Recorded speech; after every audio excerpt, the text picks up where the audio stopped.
So, hi everyone. Okay.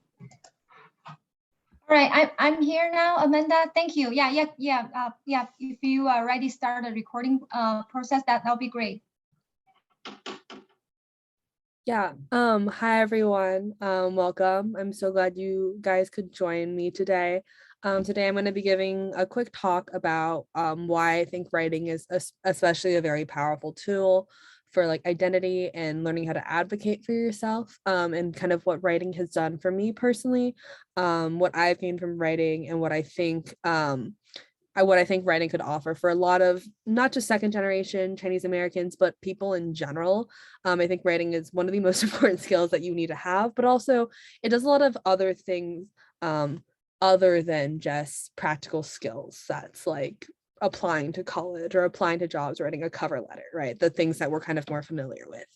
So I'm going to kind of go through kind of my story of how I started writing, what I really enjoy about writing, and then we'll kind of talk more about what writing can look like for your students and how you can maybe think through writing in a different lens. Because I know my dad and I have had a lot of conversations about what writing is and how significant is writing in my life. So just as a quick introduction, my name is Amanda Chen. I'm a junior at Dartmouth College currently.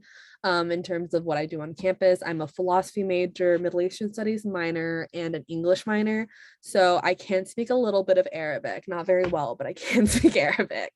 In terms of what I do on campus, I'm in SAPA, Women in Business, Dartmouth Asian Organization. I'm on the Inter Sorority Council, and I'm involved in my own sorority, Kappa Delta Epsilon. The internships that I've done are mostly focused on pre-law stuff. So I've done a lot of work with like the court, the New Hampshire Supreme Court. I've worked at a small investment banking firm, so I know some stuff about finance. And I also worked at the U.S. Attorney's Office in the Southern District of New York. Currently, I have an internship at the United Chinese American. It's a nonprofit focused on civic engagement, really, really cool programming. If you have any questions about that, please feel free to ask me. I am in charge of all their youth programs. I'm the youth program coordinator, and I love working with the organization. And please let me know if you have any questions about what they offer. In terms of my writing experience, I won a lot of competitions. I've always seen competitions as kind of secondary. I kind of just enjoy writing and I just submit, and then I turn like if they do well. And so now I coach a lot of students one-on-one in writing competitions. So I do a lot of creative writing one-on-one competitions. We've already had a couple students win on the regional and state level. I run a small writing tutoring company called Pen to Favor Education, and a lot of what we do is focusing on different types of writing. So writing for school, writing for creative self-expression, writing for competitions, writing for college. We focus on all different types of writing because we know writing can fall into very, very different categories, and the way we approach writing needs to change. And unfortunately, I think the way that some public school systems focus on writing is in a very like monolithic, like this is the one way to do writing, this is how you do writing for like a standardized test exam. And I don't think that's the best way to teach writing personally. So I started my own company and started teaching classes. So all my classes are personally self-designed. I focus a lot on how do we cultivate like an individual's voice and how do we cultivate tie-in reading into how you become a better writer.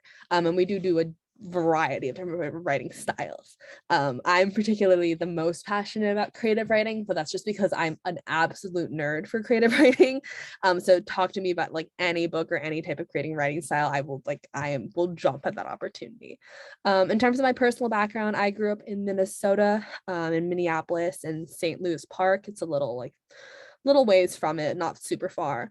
Then I moved to Singapore around third grade. Then moved back to Austin, Texas in seventh grade. And now I go to New Hampshire. I go to college at Dartmouth, which is in New Hampshire. It's in the middle of nowhere, unfortunately. So that's kind of a bit about my background, how I came to write and how I came to teach. We'll get more into like the details of that later. So again, today we're going to be talking about writing and teaching and what writing means to me and what writing therefore means to my students. I'm going to kind of talk through kind of my story, go more in depth into what I've given you in my bio, talk a bit about how I came to love writing, what writing for me was like, and then how I came to start teaching because I didn't start teaching overnight. And then I'll talk a bit about kind of broad points, broad stroke points about why I think writing is so important and so crucial of a skill. And then we'll talk about kind of like the way Chinese schools and the way that I think education can be reconceptualized in order to best teach writing, because I don't think it's taught the best currently in some places. So part one is on my personal experience. So we'll talk about me as a writer first, and then we'll move into how I started teaching. And I'm going to ask you to hold your questions for the end. We will have a Q&A session at the end. Ideally, we can get through the presentation first. So I'd first like to share with you a poem in order to like illustrate kind of how I think how much emotion writing can carry and what writing has always meant to me. And then I'll explain it afterwards. So this one is called Dear Magnum Opus. Dear Magnum Opus, after Ocean Vuong. Amanda, your body is not an art piece, so why do you insist on marking yourself in silver even though you know silver can't cover red? Amanda, please, please, don't you know that the paint will never help you breathe? Please, please, just breathe. Try to remember that being his masterpiece won't save you from your self-esteem. Are you familiar with the smell of trauma? Because it's familiar with you, clings to you desperately, the way bright yellow acrylic clings to your lips, no matter how hard prune fingers scrub at raw skin. Do you still whisper his name in your sleep, or do you scream it? Let it rip across the canvas in a smattering of screaming color. Do the stars you've swallowed still shine, or have they cut the velvet lining of your esophagus? Do you still dance at dinner parties with guests no one else can see? Do you still use silver to paint yourself in shades of gray under a bruised sky? Don't be afraid of your lips. Try to remember the most beautiful parts of you are the ones he forgot to touch, the ones you choose to remember. Amanda, can you promise me? Promise me not to leave, at least not until the sea's throat has bled blue. Amanda, wake up. Stop lingering. Aren't you tired of tears in your morning coffee? So the reason I read this poem to you today is kind of just to show, I think it's easier, like in writing, we always say like, show, don't tell, right? So I thought it'd be easier just to show you kind of the writing I do. The writing I do is like, it's dark. A lot of, I think, writing that tends to do very well, tends to be from a very vulnerable place. It's what we call high stakes writing, to be very vulnerable and to put yourself on the page and to be very like upfront about these are my experiences, these are my emotions, and this is what they are. Originally, when I first presented this talk, I had a longer piece about my experience with writing and how I came to reconcile feeling very insecure about writing. I started writing out of a place of extreme hurt, out of a family tragedy had happened, and I didn't have the methods to cope with it or to communicate with it. And so I started writing, and writing became a way for me to cope and to express my emotions and to feel my emotions and to deal with things that like I couldn't really give words to otherwise. And so writing became quickly like the best way that I knew how to communicate how I feel. And even now, like I'm not the best at like saying things to people, but I'm quite good at communicating how I feel through writing. And which is, I feel like the opposite for most people. And so writing for me is a way to kind of express those emotions. And so when you read this poem, the poem has a lot of emotions about like trauma, self-esteem issues, right? A lot of like I think universal themes that a lot of us have experienced and have been through.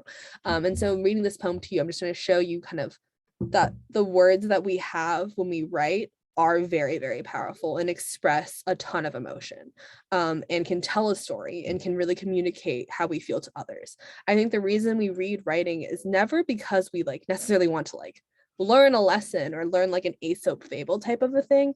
I think truly the reason why we write and why like or why specifically I write is to be able to express the things that I can't otherwise try like quite communicate, and hopefully writing can mean something similar to you like that. So let's kind of jump straight into how I came to write. I used to suck at writing. I started in failure. Like how many people on this call think like writing is kind of hard? If I could just get like virtual hands up.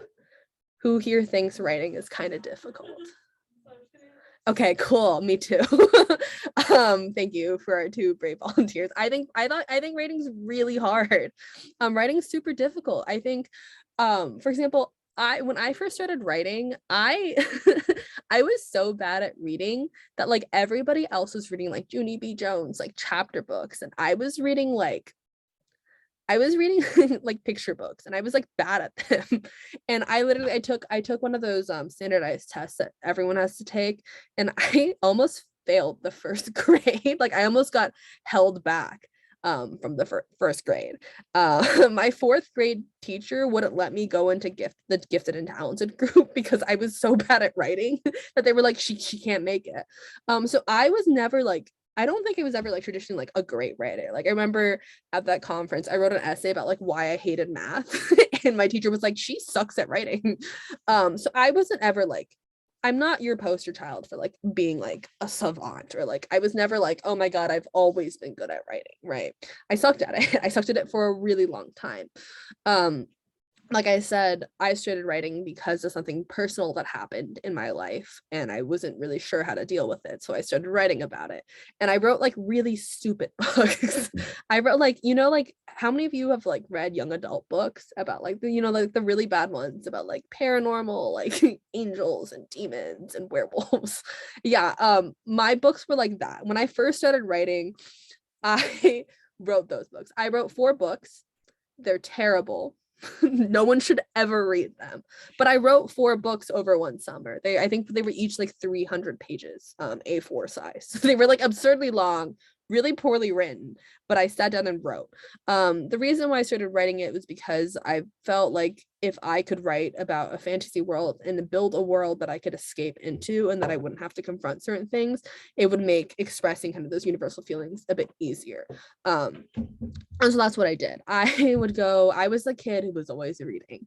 I wasn't reading like you're good. And your parents are probably always like, oh, you should read classics. Like classics are such good books. Like, I'm sorry, classics are really boring when you first start reading them. Not everyone loves classics because they take a lot to get into. They're brilliantly written, right? But I wouldn't ever recommend anyone to start with classics. I always say like start with someone who's alive. Like start with someone who's alive who you like, then read who they like, and then just keep reading until you get to the dead person, and then maybe you'll like it, maybe you won't, right? That way you can read yourself into a literary tradition. So that's kind of what I did. I was the kid that went to the local library. I had so much time back then. This was around middle school. This is when I lived in Singapore. I would go to the local library like 2 times a week. I would come back from that library with literally an entire bag of books. And the librarian started like knowing my name. I had to go to like a different library because I ran it out. So I didn't ever like take a class in middle school and high school. The first time I ever took a writing class, I think genuinely was when I was a sophomore, no, a junior in college. I for a period of time I thought I was going to be an economics major. It didn't work out. I'm not good at economics. So I was mainly self-taught. I kind of just read a lot, and then I was like, oh, I really like that that author is doing that. Let me try that. And that's kind of just how I kind of built up my writing skills personally. I just kept reading, kept being like, I like this, and then kept trying to do it myself. And then kind of along those lines, my teacher started reading my stuff and they started being like, you should just like submit this to a writing competition. So when I moved to Texas, one of my English teachers noticed the way I wrote short stories and she encouraged me to submit to Scholastic Arts and Writing. And I did. And then that first year I won a couple gold keys, silver keys on the regional level. And then when I was a junior in high school, I won my first gold medal, which is the highest national award you can get at that competition. And Scholastics is one of, I think, the most prestigious writing competitions for young writers. It is the one that I always encourage all of my students and the students who I mentor and teach to apply to, because there's no harm in applying. There is an application fee, but like, do it. I also won the NCT Achievement Awards, and I was also a National Student Poets Program semifinalist. So I never, and I don't like, I just read a lot. And so I was never really formally coached by anyone. Like my coach who like signed my documents was my debate coach. He doesn't do poetry. And so he was the one who was just like, please just sign this form so I could submit it. Right. So like, I never formally like, and like, there's some kids out there who are like formally trained by like like famous poets. I was not one of those. I was like, I felt like I was just kind of stumbling around and like doing well. And then at these competitions, they don't ever tell you, they don't give you feedback because like there's like 14,000 poems they have to read. So I never knew what I was doing well. I was just like, it's doing well. Something I'm doing is right. And so when I wrote, it was never kind of motivated by like, oh, I want to be a good like competition writer. It was like, I remember I got the news that I was a semifinalist for National Students Poets Program. And I was like, fantastic. I don't have any more poems because I don't write super regularly. And so I had to like make up a bunch of poems on the spot. And they weren't great poems, so I didn't win. Right. So like I don't know. I'm not the most like disciplined writer, and I'm not claiming that like you should be like me.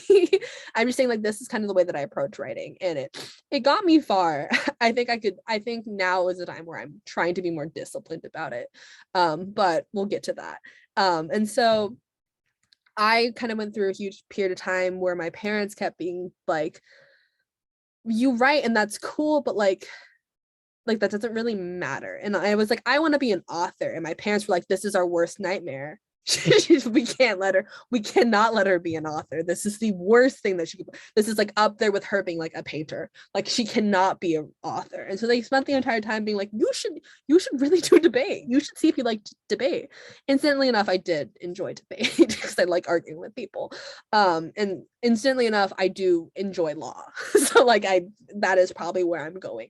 But I spent a lot of time being really hurt by that because I felt like I'm pretty good at something that not too many people are really, really good at, especially creative writing. And yet I was being told that because numbers and because math and because STEM didn't make sense to me, that my talents were less valuable and that I was less smart than my cousins and my brother who liked CS, who liked math. And like, I wasn't even bad at math. I was like triple advanced and I was but because because numbers just don't like, I don't like them. I was being told that like, hey, you're not as smart as your like brother is. And that was really hard. And I went through a period of time where, and I still do this where I think, oh, if you're not a STEM person, you're not as smart. That's a lie. I think the distinction, and I've had conversations with my dad about this, where it's I write better than like your average person per se, right? If there was someone who was an average mediocre math person who like just did coding, was a software, you know what I mean, coder for like Microsoft, and like never made it past, like never made it into upper management, was just a mediocre coder, my parents would still see me as less than or less smart than that mediocre coder, even if I like won a national book award, because my parents just don't value writing. And that becomes really harmful for someone who writing is the only way that I knew how to express my feelings. And writing is the only place that I ever feel confident in. I don't feel confident in like many other things. And writing was the only place where I was like, oh, I like am actually like somewhat good at this. And I don't like, it's working for some reason. And I'm not even putting like too much effort into it. I just like it. And so that's why I kind of started feeling like, oh, and then even when I got into college, my dad was like, well, if you can't do CS and if you can't do math and if you can't do STEM, you can't do engineering, you may as well do economics, because you can do like you should do like the easy math thing at least. Plot twist, I hate economics.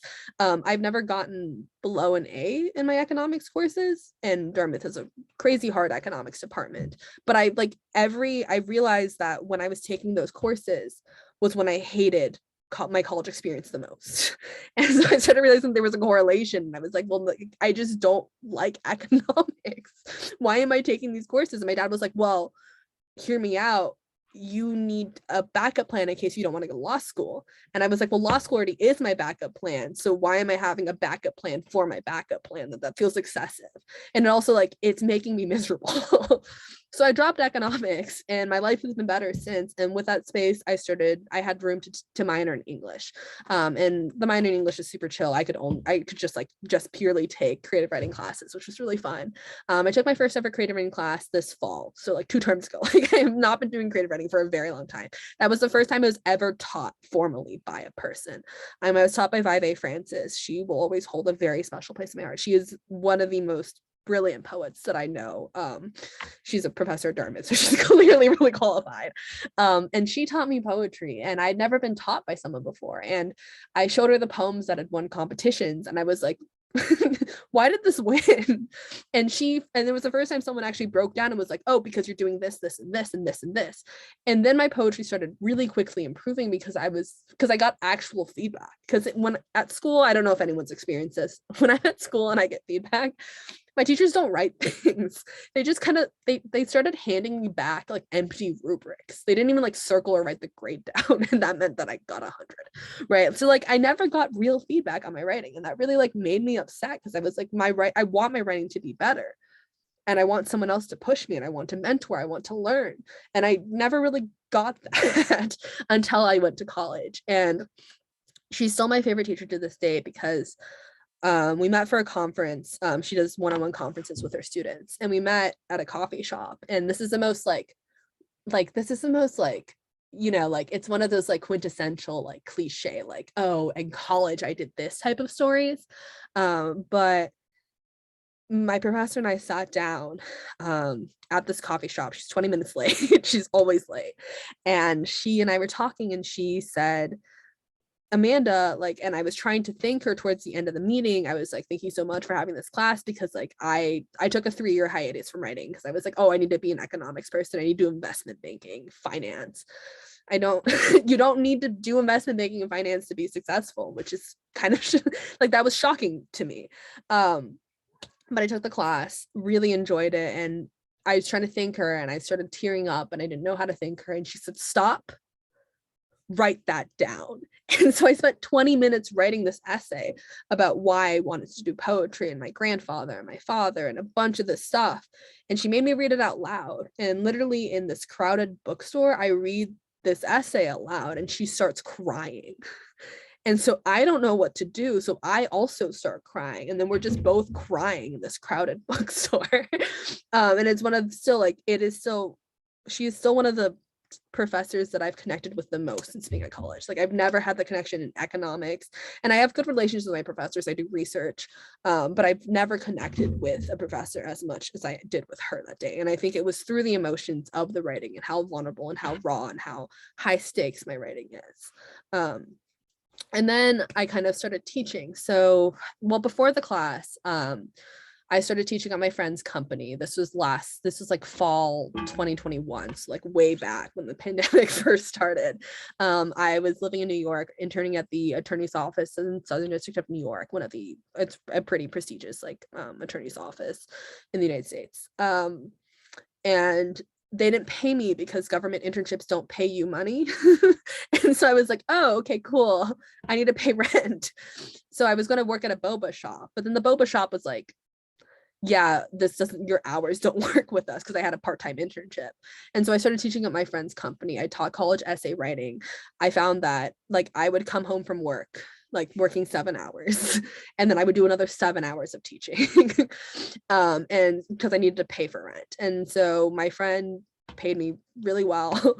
But then I was realizing, hey, like I keep repeating the same thing. Like I would go into these meetings and I would have 7 hours and I would just be saying the same exact thing. And I was like, I could just make this a course, because I keep saying the same thing to people. I keep learning different ways to describe things. And like, I basically already have a lesson plan, because I just make these kids, they also learn the same thing, because the thing is, people know how to write for standardized tests, for APs, for SATs, ACTs. They do not know how to write for a college essay, because you have never written creatively. How many of you have actually taken like a creative writing class? Like, show of hands.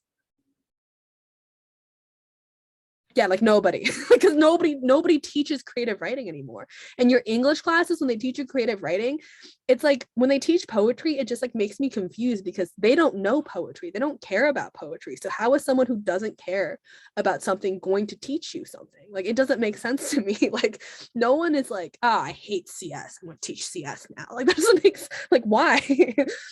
So like, that's always kind of confused me as a concept. So I worked at my friend's company and then I started teaching. I founded my own company called Pen to Paper Education, and I teach courses to a variety of different types of courses, different people. I also do one-on-ones. I do one-on-one coaching when I have the time to. When I'm on the off season, when I'm not doing like one-on-one college essay editing, which normally starts around the summer. I'm helping students like one-on-one submit to competitions, work on their creative writing skills, because it's so much more fun than writing college essays, to be very honest with you. And I found that when I was teaching, I really enjoyed it. And I found that my students were writing about very similar things, very universal themes. A lot of my students are Chinese American. So a lot of them are writing about race and identity and how do we come to internalize racism and all these different like bullying and all of these like similar themes started emerging. And I started realizing like, look, a lot of us have been through similar things, namely racism, right? And so I slowly started loving teaching because I started watching my students grow as writers. One of my best experiences was one of my one-on-one. She started in a class with me, and then she worked one-on-one with me with her college applications, and now I hired her as one of my teachers because she's incredible. She started writing. She wrote beautifully. She wrote in such a heartbreaking, high stakes way, and I fell in love with her writing, and I fell in love with her story. And she after she applied to her last college, she called me and she said, Amanda, and she started crying and she was like, I just want to thank you because no one has ever told me that I can write before. I've always been told that I'm bad at writing. And I was like, that is ridiculous. And you'll see some of her writing later. She writes beautifully, poetically, like her grasp of imagery is immaculate. And so like I've come to really connect with a lot of my students. I love a lot of my students. And that's kind of where it started. And now I teach classes like pretty regularly. So in terms of teaching, right? My approach is a lot through like we teach self-expression through writing and we want to inspire people to have fun. So my goal is not like I'm like my classes are 10 1-hour sessions long normally. My goal is like I'm not going to create like the next Shakespeare in 10 sessions. I'm realistic enough to know that. My goal is just to make you hate writing a little less because the way school teaches it with like rubrics and like you got to do this and you have to do this and you blah blah blah blah blah sucks. No one learns well that no one like you can't teach creative writing that way. It's like when I talk to all my professors are like, yeah, we don't understand like how you're supposed to grade creative writing. We grade based on like how much effort you put in, right? And so my classes never have grades because also like what do grades mean for me to get like for me an extracurricular class to give you a grade? That doesn't make sense. What I do give you is very very specific feedback. I comment on all my students' work. I leave feedback. I give them very specific techniques on what to do, what to pay attention to, and what words to look out for. I think that's the only way you really improve with writing. It's through very specific edits and learning how to edit other people's stuff. So we also do workshop style classes in the upper level classes. Our kind of more intro classes are much less workshop based because students when they first start don't know how to workshop. So if we jump straight into a workshop, it's just not going to work. And I've experimented with like several different forms of classes. My classes always evolve every single term when I get feedback from students and what works and what doesn't work for them. I always have a freestyle, like an anonymous form at the end to know kind of what people liked from the courses, what people didn't like from the courses. Yeah, and then we were in a partnership with Awesome Great Wall Chinese School. We are currently working out partnership with other Chinese schools because we want to. Our goal is just to teach writing to as much people as possible. And so that is kind of what we've been doing. I've worked with over 150 students now, both in the classroom and one-on-one settings. I work primarily with Chinese American students just because like that's who I really know. But like in the past when I worked at 3 different companies previously, teaching college essay stuff. And I hated the way they taught college essay stuff because the business model was very much, let's try to get them to book as many sessions as possible. And I was like, why?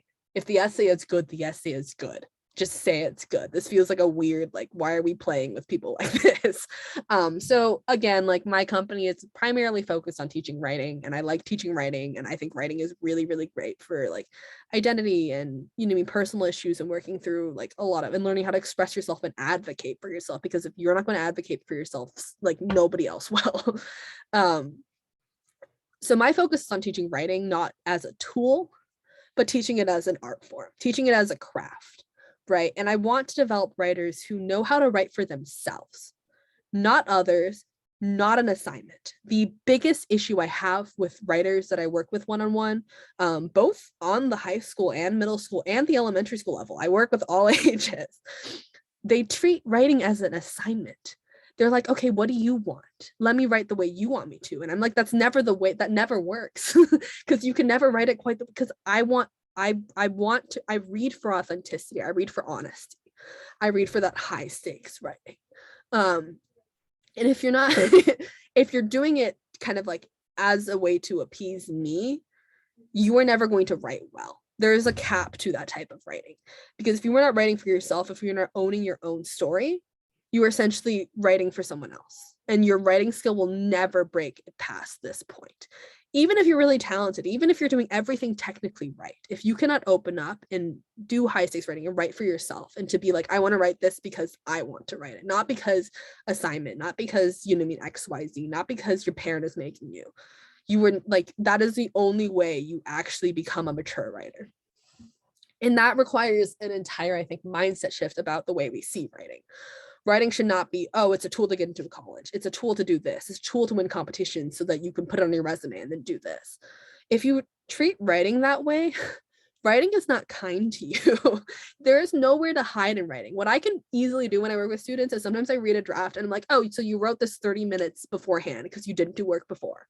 And normally they're like, yeah. And I'm like, yeah, because it shows in the writing. So now you're going to have to rewrite that, right? Because if you're not going to put in the time, if you're not going to commit to writing for yourself, it's just not going to be great writing. It's going to, like, you could be like, okay, like fine, and like technically good, but that's not great writing. So that is my focus. And my focus, like with college essay stuff too, it's like, I'm more focused on getting you to tell your story and learn how to write. I'm not really concerned with no one can guarantee you get into anywhere. That's not how applications work. Unless you're bribing someone, unless you're doing something illegal, there's no guarantee you get in anywhere, especially at the top schools. And so my goal is to just teach you how to write, because before you start applying to colleges, people don't do applications. Most people have not written college style essays unless they apply to some high school summer camp, which some of those research camps do have very intense essays. And I do work one-on-one with people to do those, like summer camp essays, private middle school, private high school. I've done all the, it's all the same type of writing. Job applications, same type of writing. And so normally most students, when they're first exposed to this type of application writing is when they're applying to colleges. The thing is, after colleges, you do this again and again and again, and you never stop doing it. So I'm focused on teaching you how to write, how to tell your story, and how to write with the right mindset. So you're writing for yourself and you're not treating it like an assignment. Because normally what happens is all my students go through this little, they start exponentially improving because they're learning the material and they're really great students. They're really smart. And then they plateau. And they plateau not because they're not good writers. It's because they're not willing to write in their voice. They try to make it sound really fancy. They try to make it sound really deep and flowery language. And that doesn't work because that's not you. That's not truly who you are. And that's not your story. And so a lot of it is teaching students how to trust themselves, trust their voices, and trust that they know what good writing is. If you can read, you know what good writing is. And hopefully you guys can all read. Otherwise we have bigger issues at hand. But yeah, that's kind of the way I like teaching. These are some of the course options I have. We've added to this, actually. We have a lot more than this. Now we also have an intermediate creative writing class. Debate is not offered very frequently because I don't love teaching debate, but I can do it. We have this younger courses. These are kind of the types of writing you have to do for a test. So if you have to do literary analysis is a great class for those AP classes. Writing 001 is a great class for any essay because you have to write argumentative essays. This is the only essay you basically write from here on out. Creative writing, really fun class. I like that class the most. And then I do have my college essay courses. And then we do have some upper level creative writing workshop classes that we're offering over the summer. So we do have a full set of classes that we've developed. Remember, all my curriculum I've developed, I've written the syllabuses. I just really enjoy teaching writing. Okay, so part two, we're going to talk about the importance of writing now that you kind of know my background, the way I view writing and the way I've kind of come into teaching, and what I've been doing. So the importance of writing. So the problem, and I've kind of touched on this in talking about my own journey with writing, is that I think there's an overemphasis on STEM, and this is true everywhere, but it's particularly true in the Chinese American community. And the Chinese American community thinks like, if you're not an engineer, if you're not like coding or anything, then you're bad. Like I once had my dad say, well, I'm encouraging parents to like let their kids be lawyers, so I support liberal arts. And I was like, that is not liberal arts. Liberal arts is not being a lawyer. Like that's why the joke is like, you can either be a doctor, a lawyer, or like, you know what I mean, doctor, lawyer, or finance person, right? like there's a reason why like law does not count as liberal arts. It ignores kind of, and I think the issue with this is that it ignores how important communication skills are today. You cannot succeed if you cannot communicate yourself. And this is especially true when we're talking about Harvard, when we're talking about the Ivies, because if you just see historically from the Harvard lawsuit, right, there is already a preconception and prejudice against Chinese Americans as being boring, or as not having personality, or as, you know what I mean, like not being like not being people. That is racism. That is the model minority myth. That is there's a lot of issues with that, right? But the issue is that unfortunately you and I as individuals probably cannot change that overnight, and so that is the system we are working with, right? And so when I applied, I was applying right when that scandal broke out. So you can imagine the pressure that put on me. I had a moment where I was like, no, I'm going to be super loud in my personality. I'm going to own my personality. I'm going to not try to write the way that I think they want me to write. And if they don't like me for what I actually am, I don't want to go there. And that is how I applied. And I genuinely think the only reason I got into the school I did was because I owned it. And because I owned my story. I had my admissions officer at Dartmouth hand wrote me a letter that was like, yeah, I like, your writing was some of the strongest I've seen this year. I loved your essay about the taxi, and your personal essay was very powerful. So, and like my application, my stats, nothing was impressive. Truly, I think it was my writing that got me into that school. That got me into this school, and I'm very grateful for it.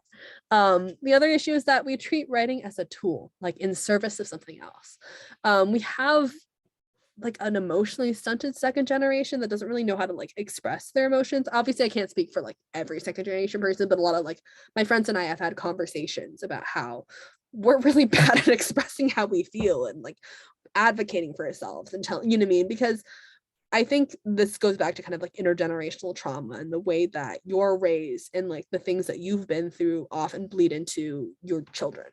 And I've seen this a lot with me where like I found myself saying the types of things that my dad says to me, to my boyfriend. And I'm like, wait, I don't like that. Why am I saying that? Right. And so, right, we have a generation that doesn't quite know how to communicate and thinks that, oh, the only way to succeed is to do CS, is to do big business, or mostly CS, honestly. The issue is that and most of my students are CS and STEM students, right? That's who normally attends my classes. The issue with those students is that a lot of them can write. A lot of them are really, really good writers. And they've been in a class with me for like 5 weeks, and I already see a progression there. I already see a mass improvement if they try. And I'm kind of like, why are these kids being told they can't write? Why are they being told that they're not good writers? They're very good writers. They just haven't been taught the right way, and that's not their fault. They're very, very good writers. I think there also is an issue with mental illness within the second generation, and our inability to communicate that kind of often exacerbates that. There's also a lack of Asian American representation in positions of power. For example, the media, politics. Like, yes, we've had recent films that have had Asian American actors, right? So like specifically, but oftentimes in those films, that Asianness doesn't matter. It's just kind of like there, and it's never acknowledged. For example, To All the Boys I've Loved Before is a good film, but like the main character, Laura Jean, is like Korean, but like it's never acknowledged. It's just like she drinks Yakult once. Like it's like her Asianness isn't really like, doesn't matter in that film, right?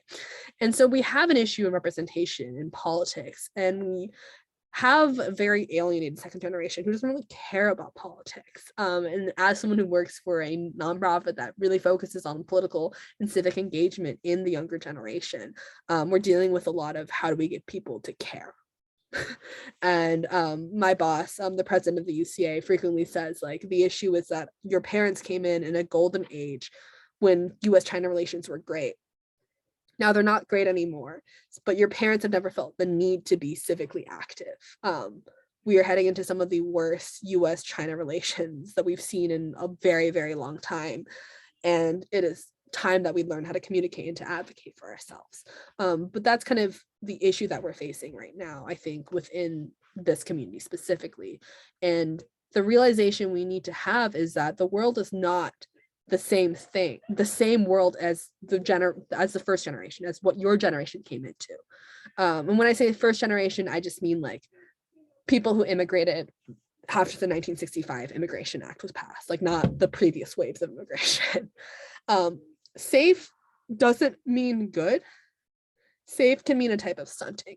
When I talk to parents, oftentimes they're like, why won't you let them do liberal arts? They're like, well, we don't think they're going to get a job. We don't think they're going to be successful. We don't think they're going to be good. I think that's kind of a cop-out. Just because you're safe, just because you're doing okay or doing good enough, doesn't mean you're necessarily succeeding. For example, if I were to do CS, like I can do the job. Like again, I wasn't terrible at math. I was advanced. I could do it. I would just be so incredibly miserable. And I would not do as well as I am in my current like business in my company than if I were to do CS. I would probably just work at some like, and maybe I would make like mid-management eventually, right? But like that's such a waste, right? Because if you're really good at something, you should do that, right? Why are we saying that we should all do CS because it's a safe option when someone could be very talented at something else? It just doesn't really make sense to me. But I get where it comes from. Like I get that it comes from like you came to America, you with barely any money, usually barely any money, had to fight to be here, and now you want your kids to have the same type of safe lifestyle that you do. Issue with that is that you didn't have the luxury to pursue the things you wanted to, and that is no fault of your own, but your children now have. Didn't you work super hard so that we could have these opportunities, so that we could take these opportunities, right? A story I like to illustrate this is my professor gives talks at like big companies and to parents. And once she gave a talk that basically she was like, you don't like, your parents never let you write poetry, and now you don't let your child write poetry. And then parents started like crying and they were like, yeah, like my parents never let me do right. And so I think it's an intergenerational thing, and it's really complicated to break apart, of course, right? But I think we need to realize that the world is different now. To be successful doesn't mean just to be safe or to make enough money and to be stable, right? If your student wants more, you've raised good people. They will find a way, right? Like my dad's always like, oh, be careful. If you do the MFA, like you won't get a job. And I was like, yeah, but I'm going to go to law school. I will go to law school eventually, but I don't need to rush there right now. So that's my take on that.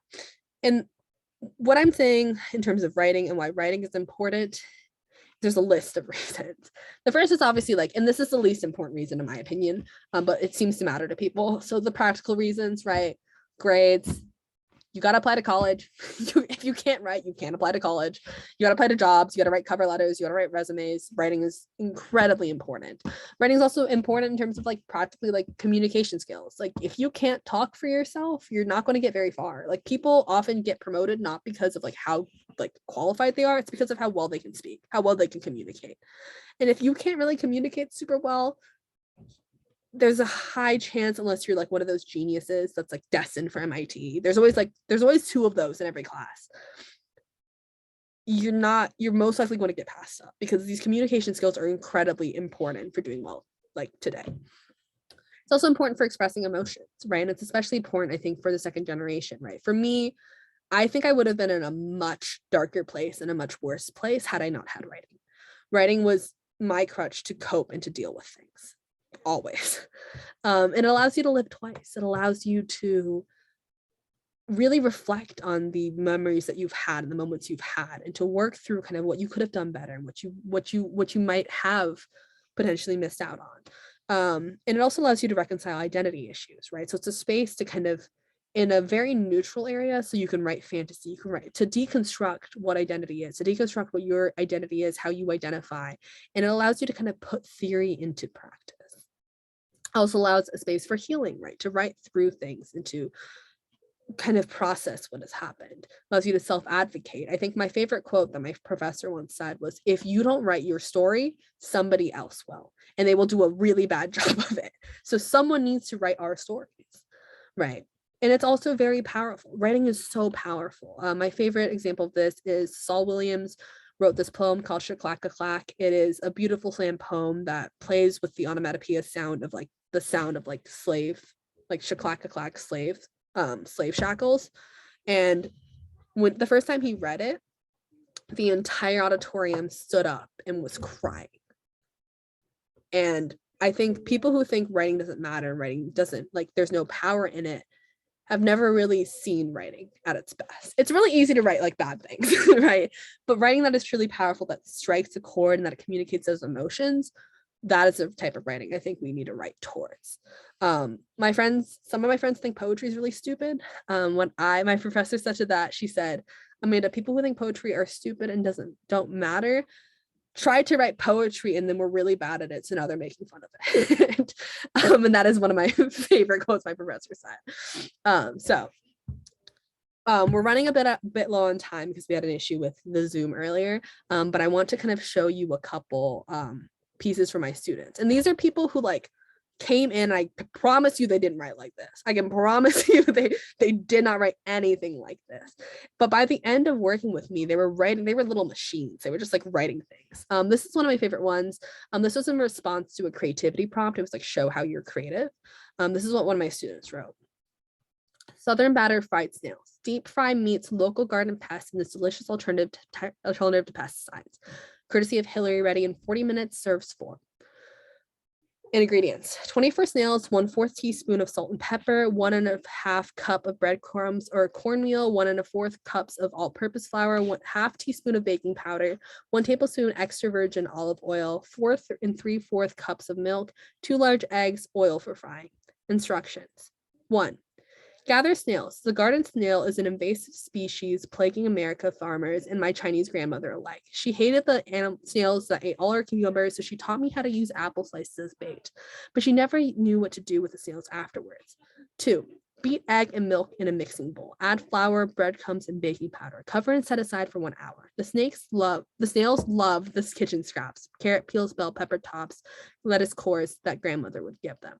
3. Add olive oil, salt, pepper, then snails to a heated pan and simmer on low for approximately 10 minutes. Snails shrink into shells, so use a small spoon to scoop after sauteed. Shells can be crushed and buried under grandma's favorite cannot pronounce that plant. 4. Heat oil in a pan to 375 degrees Fahrenheit. My grandma would tell you to use a wok in sesame oil. She purchased it in large buckets from the traveling oil man who sometimes doubled as the tofu man. We lugged the nutty smelling oil, one in each hand, back to her childhood village. She taught me how to deep fry everything from potatoes to carrots. Now I deep fry snails. 5. Divide the batter into 2 bowls. Dip snails into bowl of batter.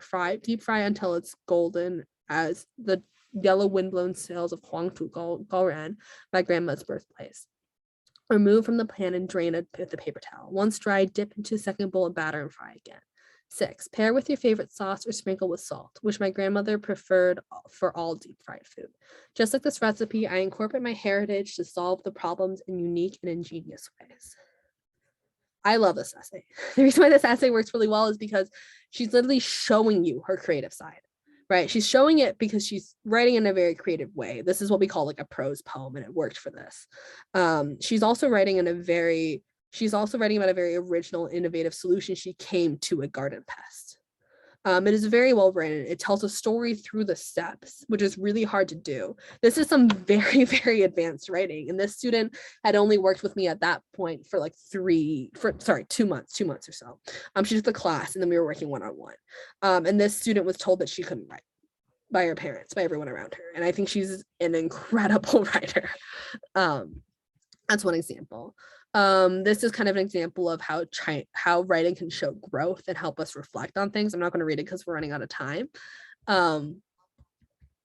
This is writing as a type of overcoming, right? Learning kind of the lessons from what we've experienced, right? So this person writes a lot about like dealing with your Chinese American heritage and rejecting it and learning how to kind of marry it and love your heritage and understand how to occupy that dual identity space. So again, writing can be a really great place for dealing with our identity and dealing with race and dealing with internalized racism.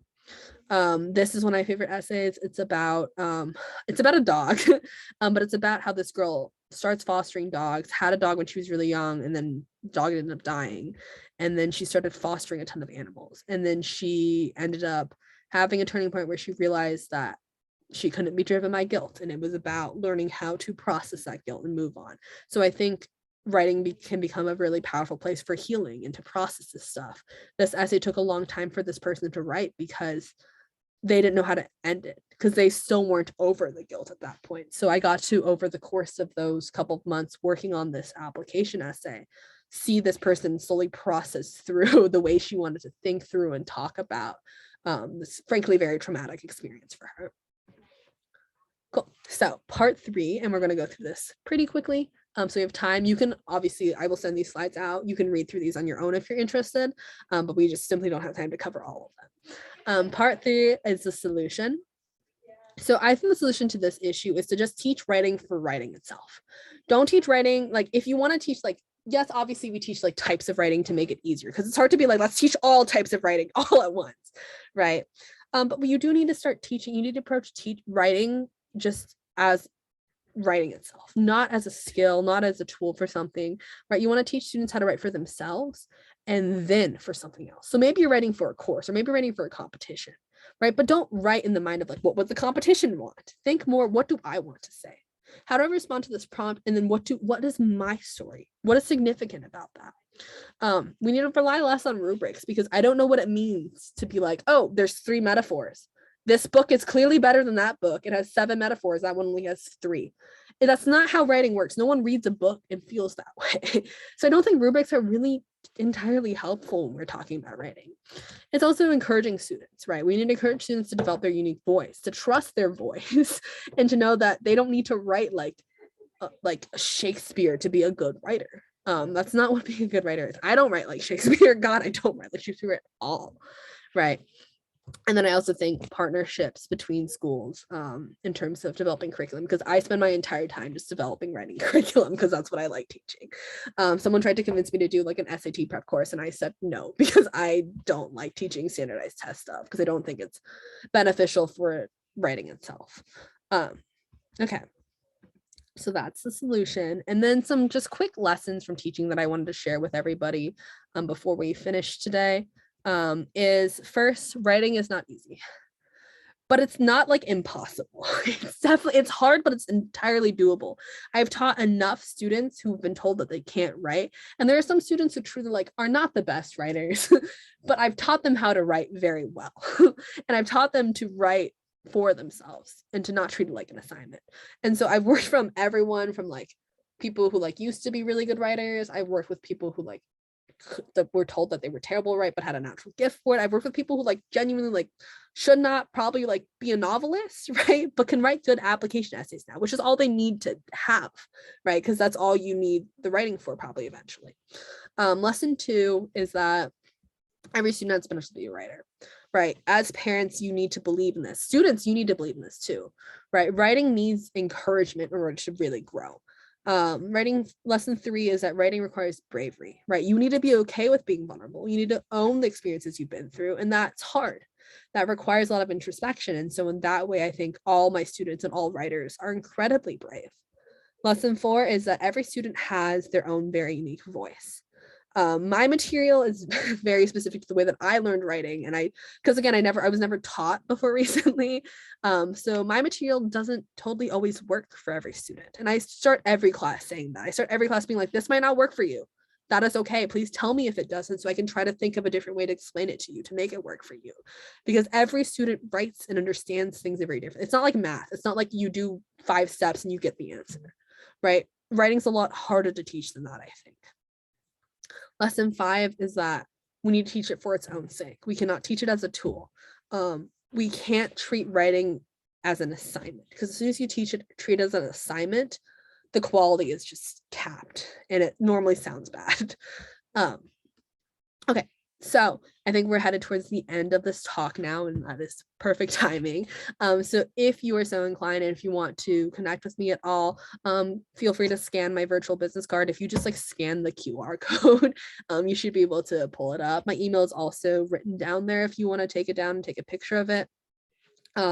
Again, I not only teach classes, but I also work one-on-one with students in terms of creative writing applications, middle school applications, private high school applications, creative writing competition coaching. I just like teaching writing. So if you have any questions about that or just want to talk about anything, please feel free to send me an email, or I also have WeChat on this virtual business card. So feel free to hit me up on WeChat as well.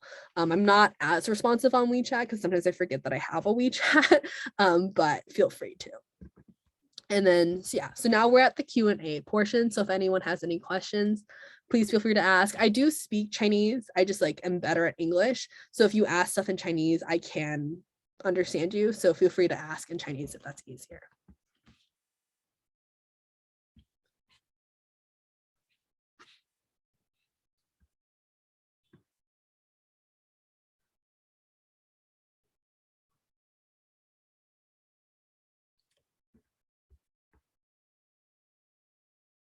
"有没有人有问题?"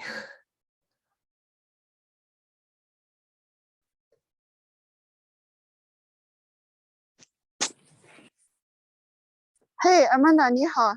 你好。我想请问你一个问题，请问你这个 creative writing lessons 是 group lesson 还是 one-on-one 的？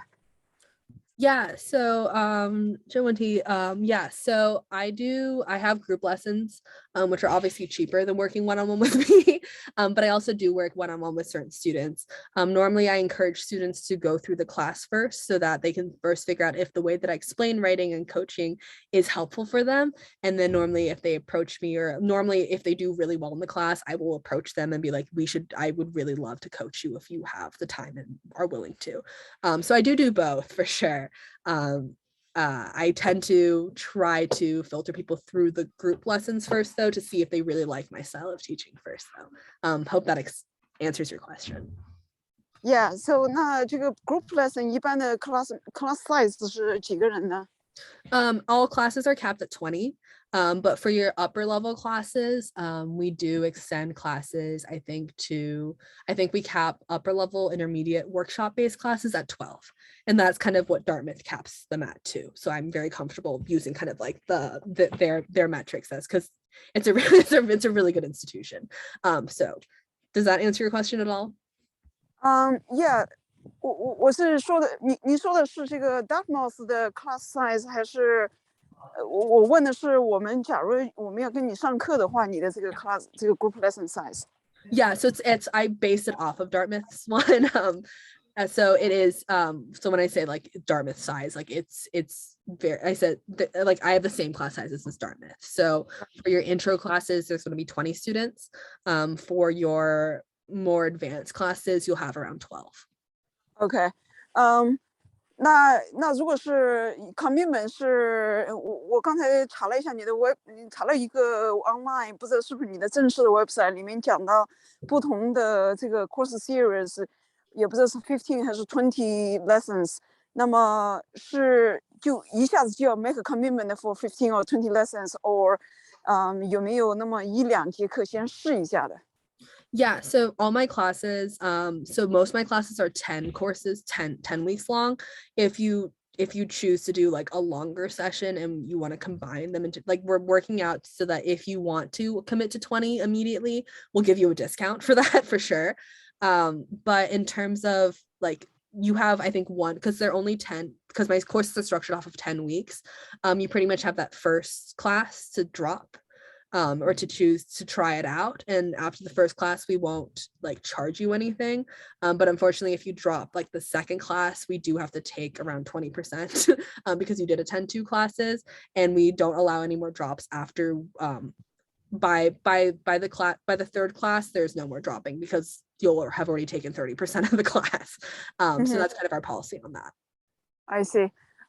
我能留下，麻烦你，因为我现在还没有看见你的联系方法，麻烦你留一下，我到时候跟你联系好吗？ Yeah, I can send my email for sure. It's also on this slide. And if you scan the QR code, I have my WeChat there too. Because I know some parents like to use WeChat. But this is my email. Feel free to contact me there. Yeah. 另外最后一个问题就是说，像这种 Zoom 上面你来教这个 writing class，这个效果会怎么样啊？ I've never had an issue. I think my students prefer Zoom, honestly, because it can be a lot to like drive to a place, sit down, get ready. So I think my students tend to really like the Zoom format because they also like, I force all my students to turn on their cameras. We have a long talk where I'm like, turn on your cameras. So everyone has their cameras on. Workshops work very well over Zoom because I give them the reading ahead of time. I put them in groups. It's all anonymous. I think they feel safer in that type of a setting. I've never had an issue with the quality. Also, I do like record, so if your student can't make it, they will have a lecture. Like ideally you don't miss all classes, but they will have a recorded option that I'm currently working on recording right now. So I haven't noticed any issues. Also, I've never had a student that has dropped after the first class due to a non-scheduling reason. Most of my students come in pretty reluctant and don't want to do it. And then they take the first class and they're like, we'll say, we're good. So that's tended to be my experience. And I think they enjoy the format usually. OK， 行，那好，我回头跟你私下再聊。非常感谢你的这个讲座，我还是受益蛮多哈，非常谢谢。谢谢。Someone asked a question, what makes college app essays so different from everything else? Okay. This is a common question and a common misconception. The reason why college app essays are so different is because you get really hard prompts. You get like, describe a time where you experienced something that changed your perspective and how did that shape you as a person, right? That's like, as a joke, I made my dad sit down and answer some college app essay prompts and he couldn't answer them because they're hard prompts to answer, right? They're like, describe how you're creative or show me how you're creative, right? And the issue with that type of an essay is it's so different. It's different from what your students are probably the most used to, which is research-based essays, opinion-based essays, literary analysis essays, database question essays from your APs, your SATs, your ACTs. The reason why this is different is because the subject is not math, is not love, is not some philosophical concept, is not a book. The subject is them. The whole point of a college essay is for me to get to know you, for the admissions officer to like you. So because the way it works is one admissions officer is assigned to your area. They read all the applications there. If they like you, they go to the other admissions officers and they will rally for you. That is what mine probably did for me at Dartmouth, right? And the reason why it is so important is because you need the admissions officer to really connect with you and to really identify with your story. Of course, the issue is you don't know who your admissions officer is, so you can't really tailor it for them, right? And so therein lies a huge difficulty with college app essays. And so you have to be comfortable owning your voice and knowing that like maybe that person won't like it, but at least you need to be true to yourself because I think that's the only appropriate strategy towards college admissions essay. Of course, other people disagree with me, but that's kind of what I've gained from my 3-company experience. The second thing that makes it different is that you're writing about very personal things. You have to introspect. You have to ask yourself, what are the things that I've been through? What have I learned from them? Students have never had to do that up until that point, unless they've done like summer school applications. The third thing that's different in the way it's different from actually creative writing, although most students don't have creative writing experience. And fundamentally, college app essays are a form of creative writing. The reason why it's so different from creative writing is because you're given a prompt. And you have to answer that prompt while still telling a story, right? The worst way to respond to a college app essay is actually what they tell you to do for opinion-based essays and argumentative essays, which is restate the prompt because. I showed bravery this day because I did this. I overcame this activity because like that is the worst way to respond to a college essay, because you are not telling a story. You are just telling me things. And that will not make your essay stand out.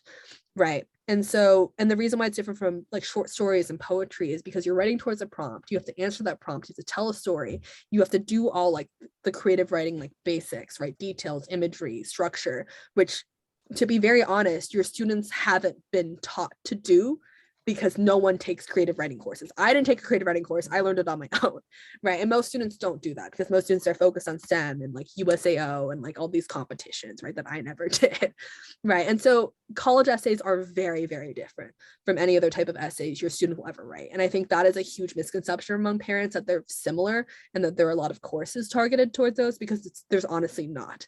Like there's a reason why like I was able to find a job as a college essay editor pretty easily and why like I now teach it, because I think the resources out there teaching you how to write college essays are frankly very inadequate.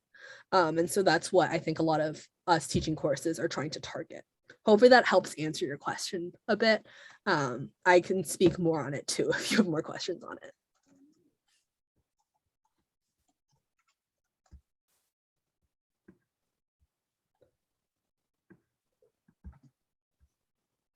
Thank you, Amanda. Is there any more questions?